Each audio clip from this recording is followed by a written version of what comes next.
قاضی ابن ارسون نے جوسلن ثانی کی طرف اشارہ کرتے ہوئے کہا، اس سے بڑا ظلم اور کیا ہوگا کہ وحشت و درندگی کو زیادتی کہا جائے۔ یہ کہہ کر قاضی ابن ارسون چند لمحوں کے لیے خاموش ہو گئے، پھر پورے دربار پر گہرا سکوت طاری تھا۔ سلطان نور الدین زنگی شدید حیرت کے عالم میں قاضی ابن ارسون کی طرف دیکھ رہے تھے۔ یکایک ابن ارسون نے اپنے کھڑے ہونے کا زاویہ تبدیل کیا اور سلطان نور الدین زنگی سے مخاطب ہوئے۔ یہ آج سے 47 سال پہلے کا واقعہ ہے کہ جب سلطان موصوف پیدا بھی نہیں ہوئے تھے اور خود یہ گناہگار قاضی ابن ارسون جو اہل دربار کے سامنے کھڑا ہے اس وقت مشکل سے 4-5 سال کا ہوگا۔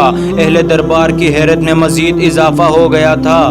وہ پلکیں جھپکائے بغیر قاضی ابن ارسون کی نورانی چہرے کی طرف دیکھ رہے تھے جو کسی خاص راز کا انکشاف کرنے والے تھے۔ یہ واقعہ میں نے پوری تفصیل کے ساتھ اپنے والد مرحوم کی زبانی سنا ہے۔ قاضی ابن ارسون نے سلسلہ کرام جاری رکھتے ہوئے کہا، وہ اہل اسلام کے لیے بڑا سنگین وقت تھا جب ایک اللہ، ایک رسول اللہ صلی اللہ علیہ وآلہ وسلم اور ایک کتاب کے ماننے والے گروہ در گروہ تقسیم ہو گئے تھے۔ اس وقت مصر پر فاطمی خلیفہ ابو القاسم کی حکمرانی تھی۔ مصر کا یہ حکمراں اپنی ہمسایہ مسلمان حکومتوں کا شدید دشمن تھا۔ اس کو عباسی حکمران سے کوئی ہمدردی نہیں تھی اور یہی حال عباسی حکمراں کا تھا کہ وہ فاطمی خلیفہ کے لیے اپنے دل میں کوئی نرم گوشہ نہیں رکھا تھا۔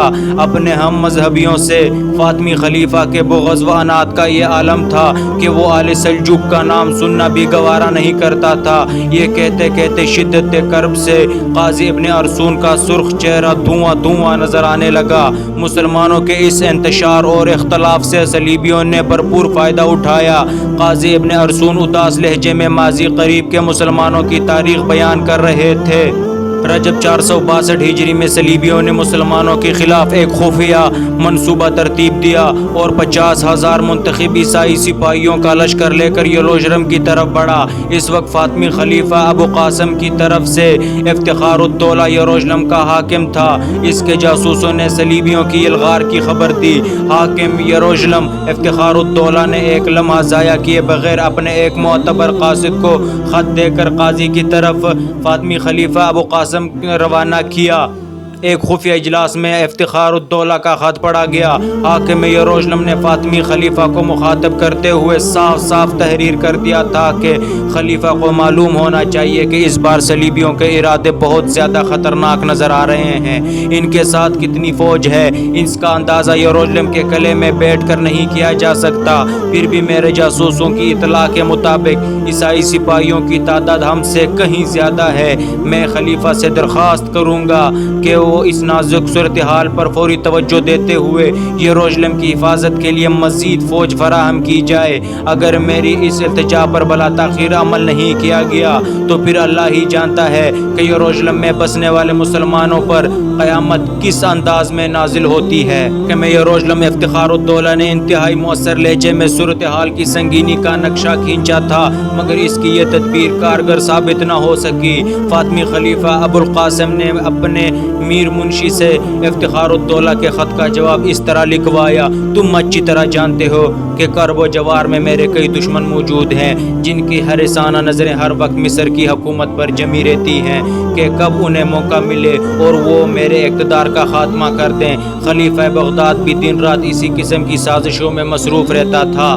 اس صورتحال کے پیش نظر میں تمہاری مدد کے لیے ایک سپاہی بھی نہیں بھیج سکتا۔ اگر یروشلم ہاتھ سے جاتا ہے تو اسے جانے دو۔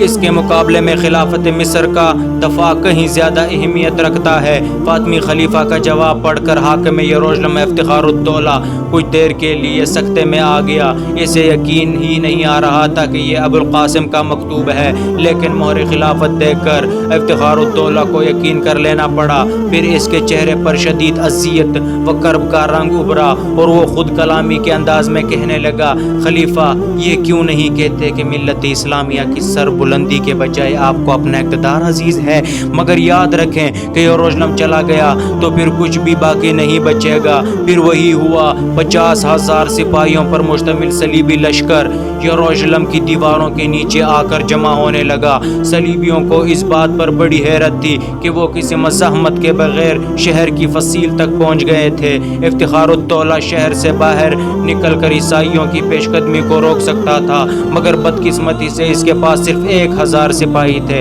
جنگی اصولوں کے مطابق دونوں فوجوں میں کوئی تناسب و توازن ہی نہیں تھا، اس لیے افتخار الدولہ نے دفاعی حکمت عملی اختیار کی۔ یہ کہہ کر قاضی ابن ارسون کچھ دیر کے لیے خاموش ہو گئے۔ حاضرین کا گہرا سکوت دیکھ کر دربار شام پر کسی قبرستان کا گمان ہوتا تھا۔ سلطان نور الدین زنگی بھی تصویر حیرت بنے ہوئے قاضی ابن ارسون کی گفتگو سن رہے تھے۔ جاری ہے دوستوں، اگر آپ کو ہماری آج کی ویڈیو پسند آئی ہے تو لائک کریں، سبسکرائب کریں اور اپنے دوستوں کے ساتھ شیئر کریں۔ ملتے ہیں ایک نئی ویڈیو کے ساتھ۔ اللہ نگہبان۔